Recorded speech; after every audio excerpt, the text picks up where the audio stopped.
Mom said life would be better without me. Her words didn't come from anger, they came from certainty, like she'd just solved a math problem. She slid a sheet of paper across the table, her manicured nail tapping the bottom line. "Sign it, Natalie. You'll stop pretending to be their mother. From now on, you're just their sister." I looked at her, wondering if she remembered the nights I cooked dinner while she was out, or the times I signed school forms because she forgot. Since I was 10, I'd been holding our family together with duct tape and desperation. So I smiled, picked up the pen, and signed. "If you want me to be just a sister," I said, "then that's exactly what you'll get."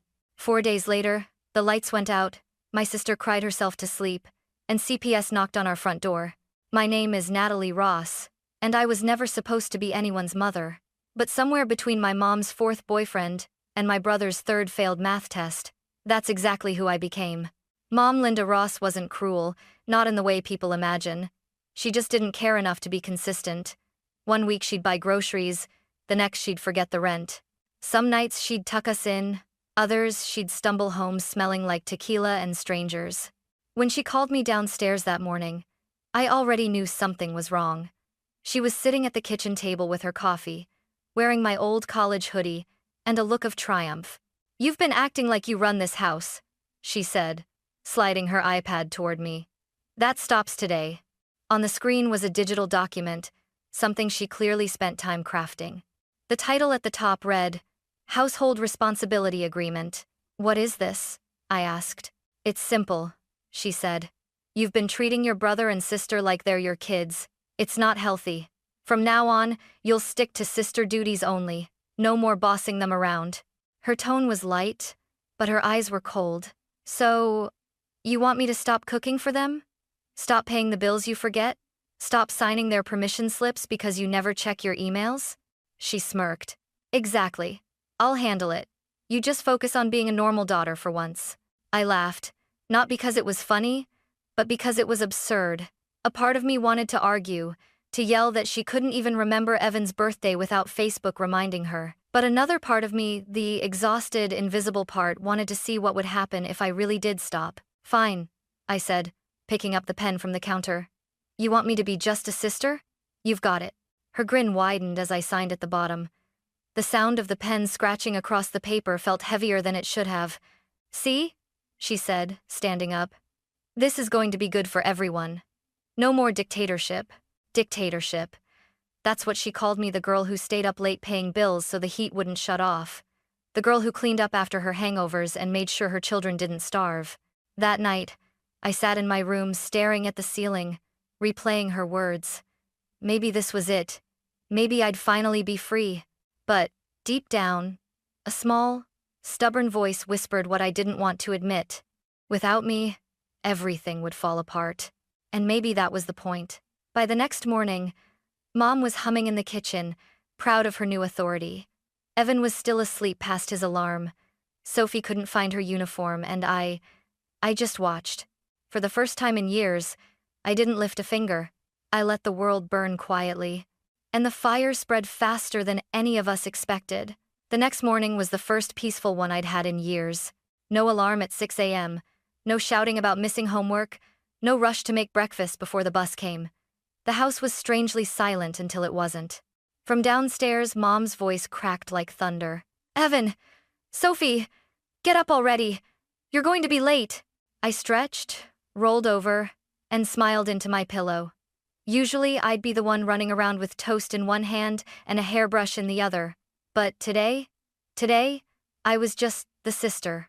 By the time I wandered downstairs, Mom was pacing the kitchen, wearing her robe inside out and holding her phone like a grenade. The coffee pot overflowed, dripping onto the counter.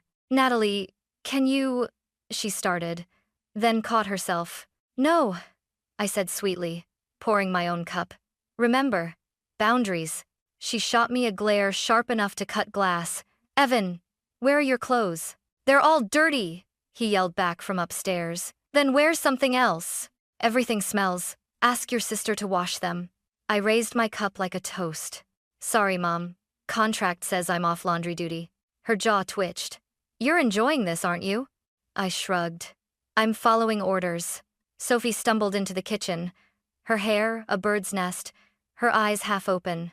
She was still wearing yesterday's jeans. Mom, can we get breakfast? You're old enough to make it yourself, Mom snapped, slamming the fridge door. The fridge, of course, was nearly empty.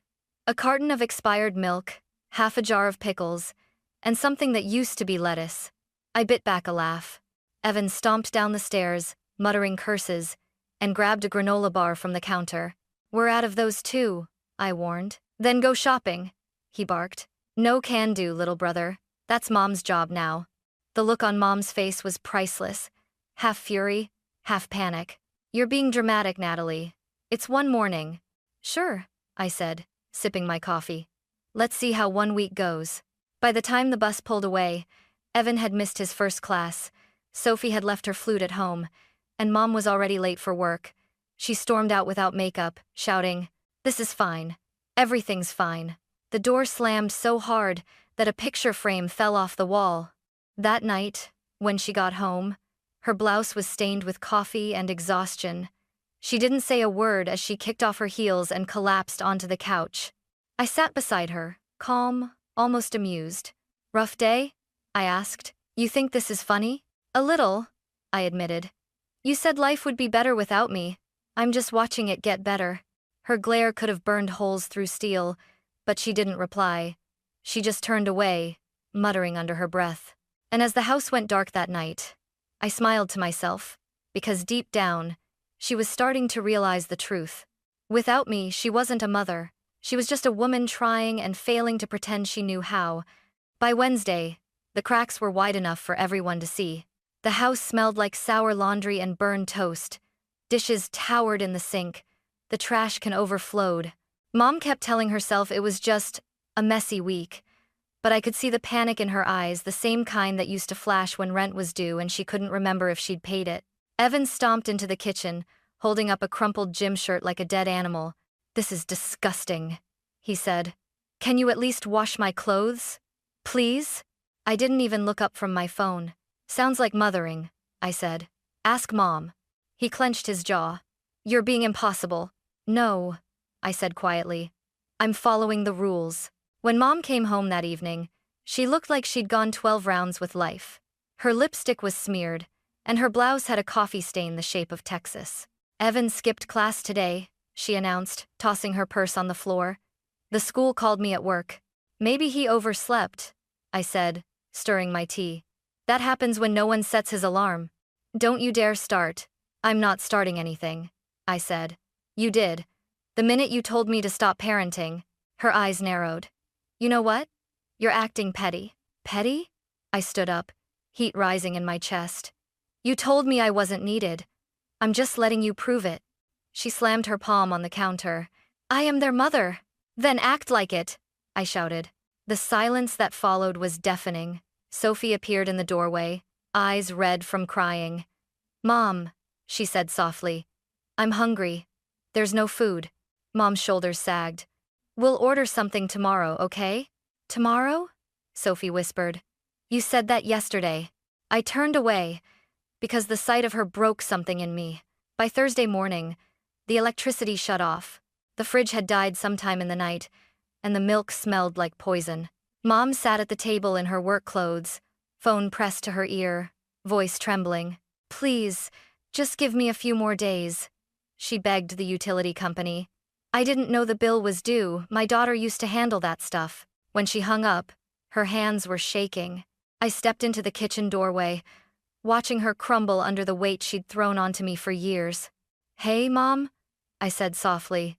She looked up, eyes glassy. "What?" "This is what better without me looks like."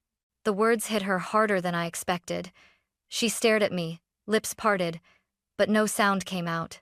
Just then, someone knocked on the door, firm, official.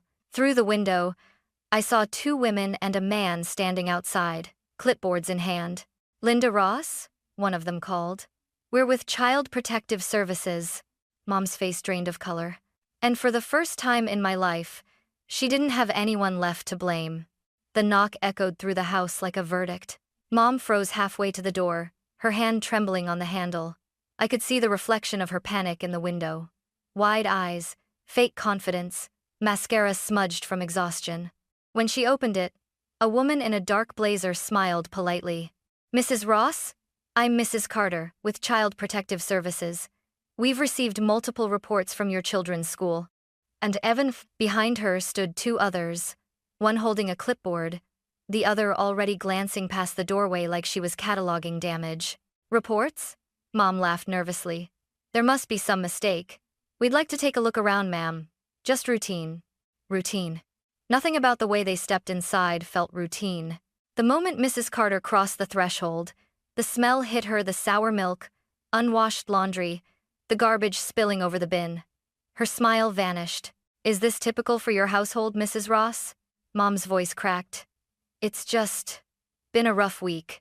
I leaned against the doorway, arms crossed. "We had a family restructuring," I said evenly. "I'm not allowed to act as their mother anymore." Mrs. Carter turned toward me. "Excuse me?" I pulled up the photo on my phone, the signed agreement, Mom's digital signature glowing under the kitchen light. "She made me sign this 4 days ago." The social worker took the phone, reading silently. Her brows furrowed deeper with each line.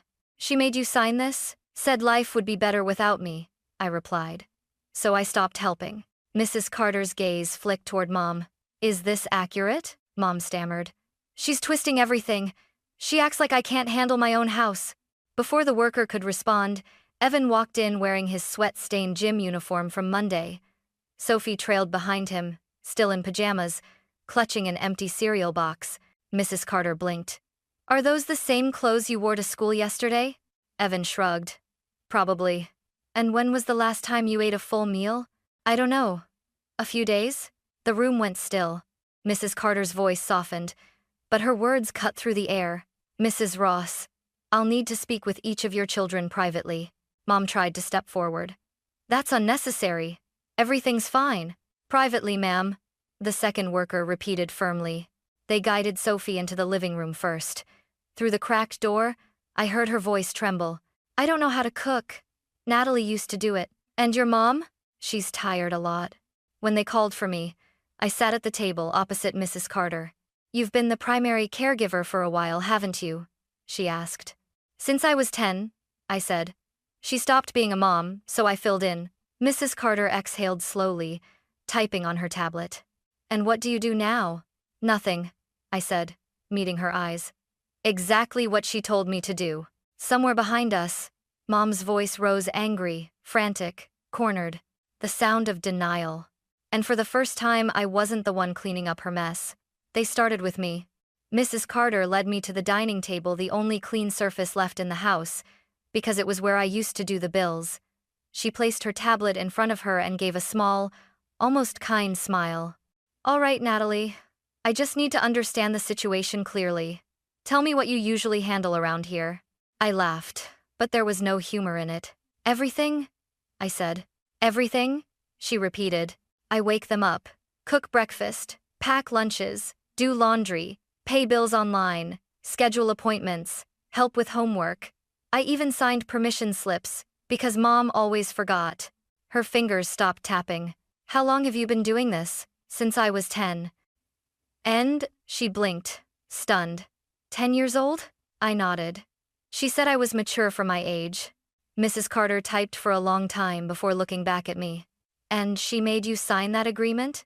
"Yes. She told me I was making everything about myself, that I should stop pretending to be the parent."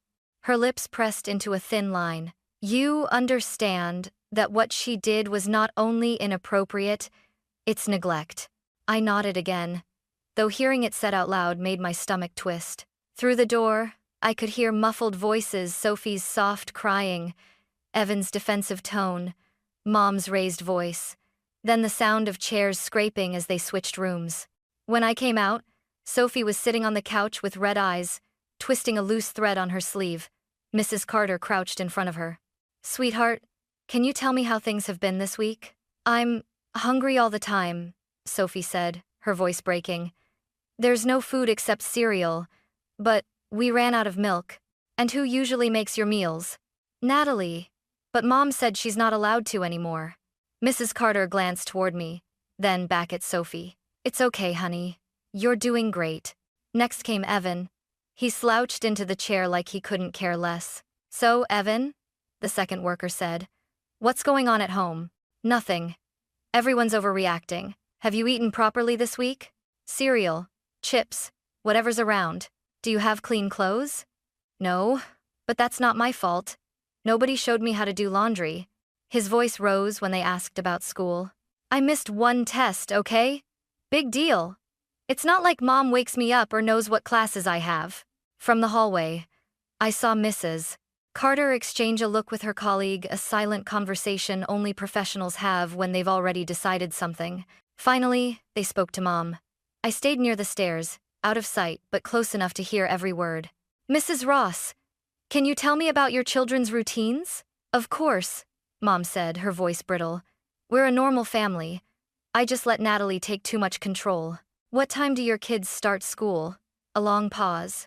"Around 8? Which teachers have contacted you recently?" I don't remember their names." "What about Sophie's allergies? Or Evan's need for glasses?" More silence.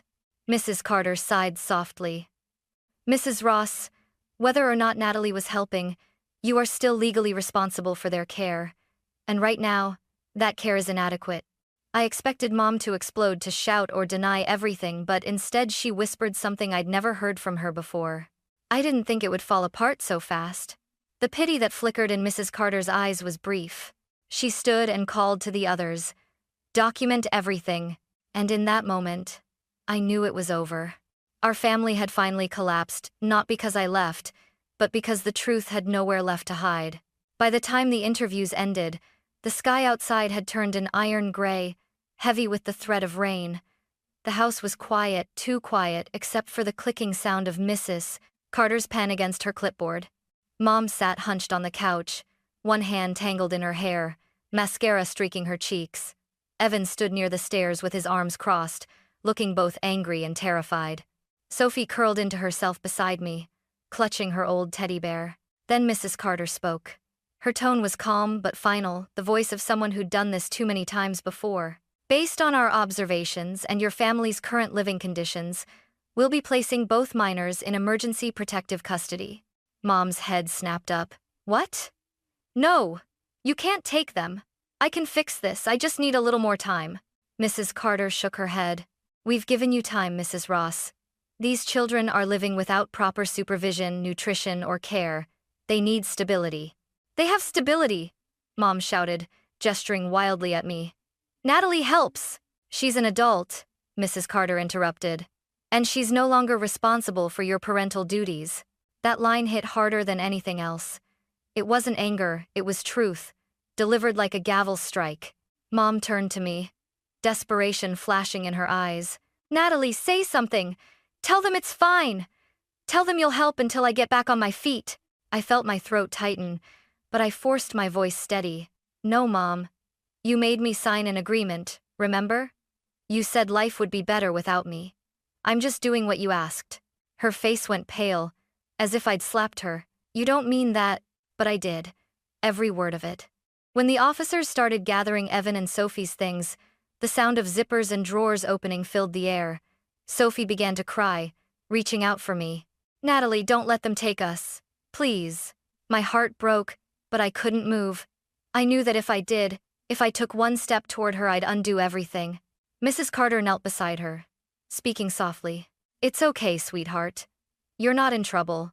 We're just going to make sure you're safe." Evan's voice cracked for the first time. "You can't just separate us. We're a family." "A family," Mrs. Carter said gently, "is supposed to take care of each other." The words lingered in the room long after she said them. When they led my siblings out to the waiting SUV, Sophie looked back through the window, her hand pressed against the glass. Evan stared straight ahead, jaw tight, pretending not to cry. Mom followed them out, sobbing uncontrollably, shouting their names into the rain. "Please, don't take them. I can do better." Her voice cracked into silence as the car doors closed. The SUV pulled away, red taillights glowing like two fading embers. I stood in the doorway, soaked from the drizzle, watching until the car disappeared down the street. Mom collapsed on the porch, screaming into her hands. For years, I'd cleaned up her messes, her broken relationships, her empty bottles, her forgotten bills. But this time, I didn't move. When Mrs. Carter approached me, she placed a card in my palm. "If you ever need support or just someone to talk to, call this number." I nodded, staring at the soggy ink of her name. Behind us, Mom whispered through her tears, "You've ruined everything." I looked at her, the woman who'd turned me into a mother long before I was ready, and said quietly, "No, Mom, you did that all by yourself." Then I closed the door and let the sound of her sobs fade into the rain. The next morning, the house was silent. No clattering dishes, no slammed doors, no shouting. The stillness was deafening. I walked past the empty bedrooms, Sophie's bed unmade. Evan's headphones tangled on the floor, and for the first time, the space felt hollow, not just quiet. Mom hadn't left her room all night.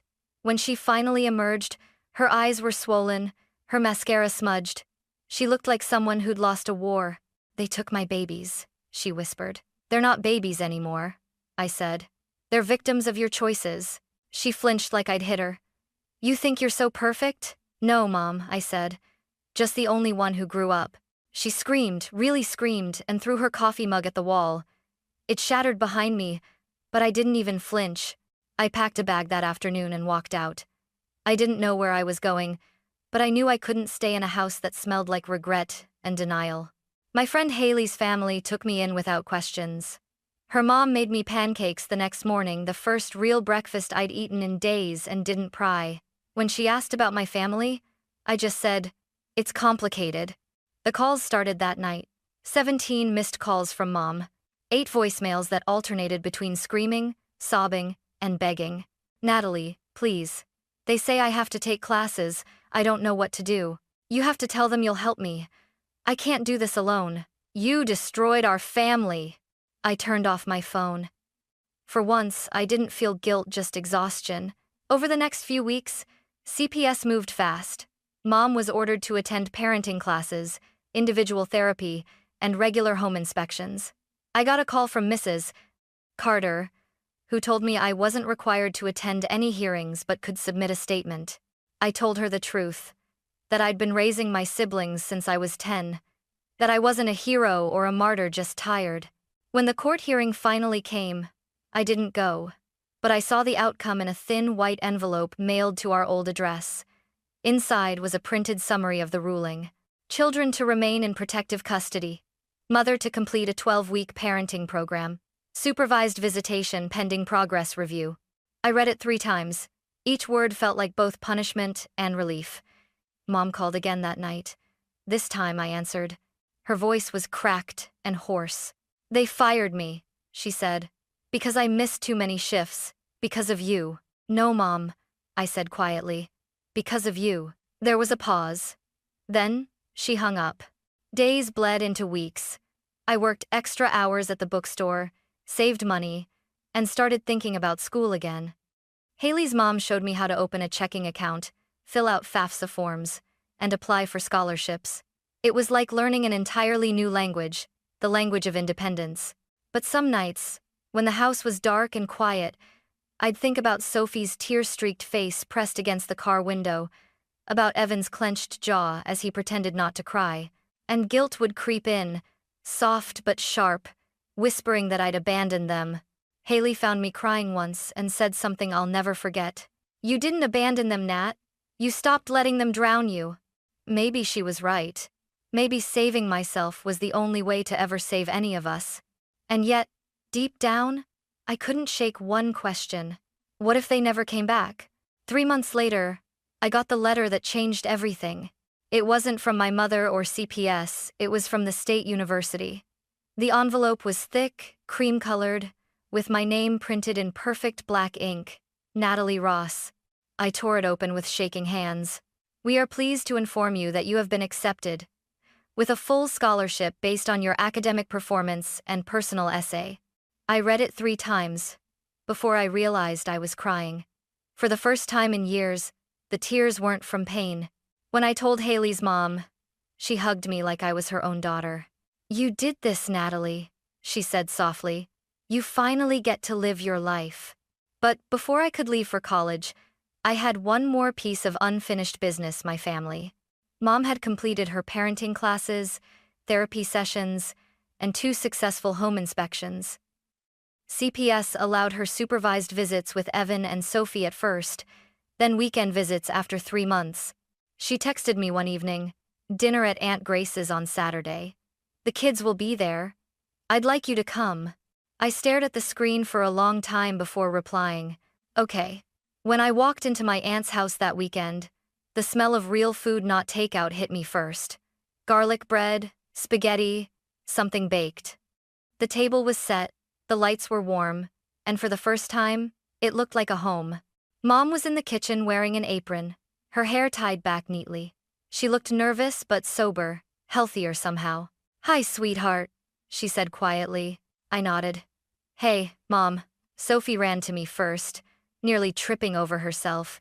She threw her arms around my waist, tears already spilling. "I missed you so much," she whispered. When she stepped back, she held out a bracelet she'd made from colored beads. It spelled, "Sister." "I made one for both of us," she said shyly. "So we match." I couldn't even speak, just hugged her again. Evan hung back near the counter, taller now, a little leaner. "Hey," he said awkwardly. "Hey yourself," I replied. "You look good." "Got a job," he said, almost proud. "Stocking shelves at the grocery store, saving up for a car." He grinned, rubbing the back of his neck. "Thanks for making us grow up, I guess." We laughed, really laughed, for the first time in years. After dinner, Mom asked if we could talk outside. We sat on the porch, the air cool and quiet, except for the crickets. She twisted her hands together. "Natalie, I don't know how to say this, so I'll just say it. I'm sorry. For all of it." Her voice trembled. "I forced you to be the mother when I wasn't ready to be one myself. I let you carry my responsibilities, and then blamed you for being tired. I took your childhood from you." Her eyes glistened, and for the first time, she didn't try to hide it. "I can't fix what I broke, but I'm learning how to be better, not just for them, but for me."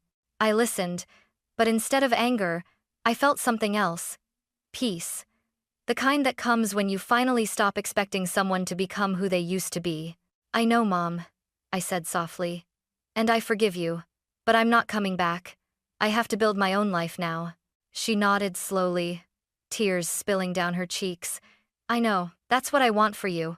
As I left that night, Sophie ran after me, her bracelet jingling. "You'll visit, right?" "Of course," I said, smiling. "But this time, I'll just be your sister." She grinned. Good. That's all I ever wanted. Months later, as I moved into my dorm, I looked around at my small, messy room, my room, and realized something simple and true. Sometimes, the bravest thing you can do isn't saving everyone else.